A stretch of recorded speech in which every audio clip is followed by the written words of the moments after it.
नमस्कार, मैं हूं आपका दोस्त विजय विद्रोही। आप मुझसे जुड़ चुके हैं, इसके लिए आप सबका तहे दिल से शुक्रिया। अगले 8 मिनट आपसे जुड़े रहने की कोशिश करूंगा।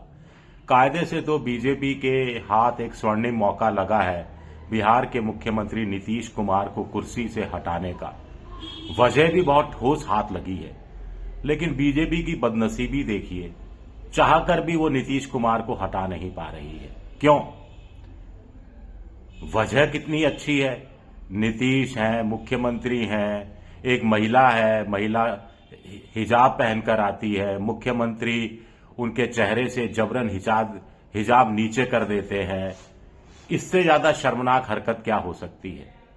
जो बीजेपी माता बहनों बेटियों की बात करती रही हो, जिस पार्टी का नेता प्रधानमंत्री बेटी बचाओ बेटी पढ़ाओ की बात करता रहा हो, वहां उन्हीं के गठबंधन का एक मुख्यमंत्री एक देश की बेटी के साथ ऐसा सलूक करे, क्या शोभा देता है? क्या ज्ञानेश कुमार के स्वर में, क्या ऐसे मुख्यमंत्री को सहन किया जाना चाहिए? क्या नहीं किया जाना चाहिए?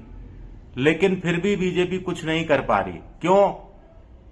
बीजेपी के पास तो मौका है ये कहने का कि मोदी जी की मां को गाली दी गई, मोदी जी ने खुद इसे मुद्दा बनाया, बिहार की हर मां हर बहन हर बेटी का अपमान बताया। दिल्ली के रामलीला मैदान में रैली से पहले कथित तौर पर कांग्रेस पर फिर मोदी को गाली देने का आरोप लगाया, फिर इस्तीफा मांगा गया, सोनिया गांधी से माफी मांगी गई। तो जो बीजेपी महिलाओं का इतना सम्मान करती है, वो कैसे महिलाओं का अपमान सह रही है? जो बीजेपी, जो एनडीए, जो पार्टी, जो गठबंधन बिहार में 10,000 रुपए देकर महिलाओं के वोट के खातिर चुनाव मैदान जीता हो, वो बीजेपी ऐसा कैसे सहन कर सकती है? लेकिन बीजेपी नहीं कर पा रही। क्यों? क्योंकि बीजेपी के स्केलेटन कपबोर्ड में बहुत सारे स्केलेटन हैं। 50 करोड़ की गर्लफ्रेंड, गाय बछड़ा, हाइब्रिड बछड़ा और ना जाने क्या क्या कहा गया है। सोनिया गांधी, राहुल गांधी, शशि थरूर से लेकर तमाम चीजें कही गई हैं। वो बीजेपी नैतिकता के आधार पर नीतीश कुमार को पद से हटाए तो कैसे हटाए? आप जो बीज बोते हैं ना, वैसे ही फसल मिलती है काटने के लिए।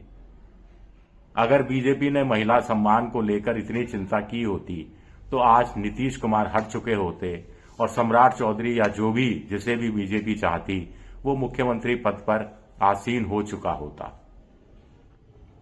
एक और बड़ी वजह है, एक बहुत बड़ी वजह है कि बीजेपी चाहते हुए भी नीतीश कुमार को नहीं हटा पा रही।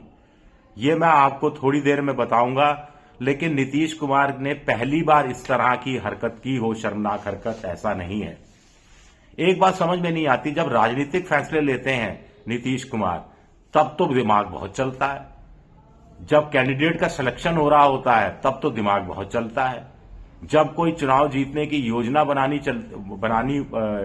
की चुनावी चाल चलनी पड़ती है, तो चुनावी बिसात पर शानदार चालें चलते हैं, लेकिन मंच पर ऐसी उल्टी सीधी हरकतें कर देते हैं। चुनाव के दौरान भी एक महिला उम्मीदवार के गले में माला डाल दी थी, एक महिला को जबरन गले लगाने जैसी हरकत की थी। राष्ट्रगान जब बज रहा था तो उल्टी सीधी हरकतें कर रहे थे। एक अधिकारी गुलदस्ता लेकर पहुंचा या गमला लेकर पहुंचा तो उसके सर पर गमला रख दिया था।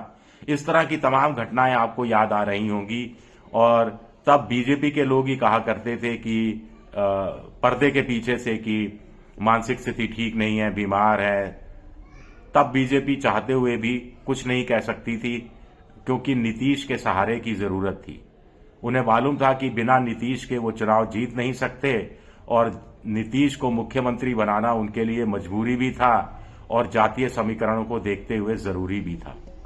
लेकिन अब जब यही नीतीश शपथ ग्रहण करने के बाद, पदभार ग्रहण करने के बाद, शासन चलाने के दौरान अगर इस तरह की हरकत कर रहे हैं जिसकी देश विदेश सब जगह चौतरफा निंदा हो रही है, बीजेपी के नेता खुद इस बात को पसंद नहीं कर रहे हैं। राष्ट्रीय जनता दल का तो कहना है कि क्या नीतीश कुमार का संघीकरण हो गया है। कांग्रेस ने भी नीतीश कुमार की सख्त आलोचना की है। उसके बावजूद बीजेपी इतनी हिम्मत क्यों नहीं जुटा रही? कायदे से तो एक झटके में कर देना चाहिए। जो मोदी जी, जो अमित शाह जी बिना संघ से पूछे ही बीजेपी का कार्यकारी राष्ट्रीय अध्यक्ष कौन होगा ये तय कर सकते हैं। योगी आदित्यनाथ को साइड में रखकर बिहार, उत्तर प्रदेश का प्रदेश अध्यक्ष कौन होगा वो तय कर सकते हैं। वो एक बीमार, दिमागी रूप से कहीं कहीं कथित रूप से कमजोर, जो पूरी तरह से होशोवास में नहीं है, जो इस तरह की शर्मनाक हरकत कर रहा है, उसको पद से नहीं हटा सकते क्या? वो भी उस स्थिति में जब बीजेपी को कायदे से नीतीश कुमार की जरूरत नहीं है। बीजेपी के 89 है, रामविलास पासवान के बेटे चिराग पासवान के 19 हैं, फिर जीतन राम मांझी हैं, फिर उपेंद्र कुशवाहा है, फिर कुछ बाहर से आ जाएंगे, बीएसपी का भी एक है। तो बीजेपी सरकार बनाने की स्थिति में है, उसके बावजूद ऐसे नीतीश कुमार को क्यों ढो रही है? ये अपने आप में बड़ा सवाल उठता है। तो जिसका मैं जिक्र कर रहा था कि आखिर ऐसी क्या मजबूरी है जो नीतीश को नहीं हटाया जा रहा। ये मजबूरी है वो महिला, उसका हिजाब, उसका बुर्का, वो मुसलमान है। अगर वही महिला डॉक्टर हिंदू होती और घूंघट ओढ़े होती और नीतीश जी ने ऐसी हरकत की होती तो रातों रात, हाथों हाथ नीतीश को हटवा दिया गया होता। बीजेपी समर्थन वापस ले लेती सरकार में से, इस हद तक जा सकती थी। राज्यपाल भी उन्हीं का है, वहां तक चली जाती, वहां का दरवाजा खटखटाती और नीतीश को पद छोड़ने के लिए मजबूर कर देती। देश भर में पहले आवाजें उठाती, एक माहौल बनाती, और आरजेडी का इस मामले में, कांग्रेस का इस मामले में, टीएमसी, ममता खुद महिला है, सबका साथ मिलता ही मिलता। लेकिन हिजाब है।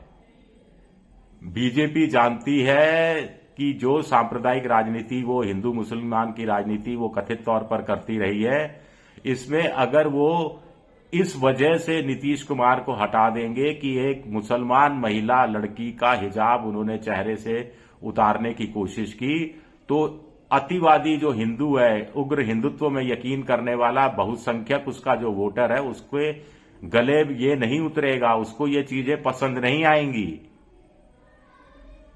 आखिर बीजेपी के लोग, बीजेपी के कार्यकर्ता, संघ परिवार के दूसरे जो संगठन है उनके कार्यकर्ता हिजाब का, बुर्के का विरोध करते ही रहे हैं। अभी हाल ही में मदन दिलावर जो राजस्थान के शिक्षा मंत्री हैं, एक स्कूल में औचक निरीक्षण के लिए गए और बातों बातों में महिला प्राचार्य से पूछा कि कोई बच्ची बुर्का पहनकर तो नहीं आती, हिजाब डालकर तो नहीं आती, तो ऐसे में कैसे हटाए? शुक्रिया मेरा ये वीडियो देखने के लिए। पसंद आए तो लाइक कीजिए, सब्सक्राइब कीजिए, शेयर कीजिए। आप मेंबरशिप ड्राइव में भी जा सकते हैं। शुक्रिया, बहुत बहुत शुक्रिया।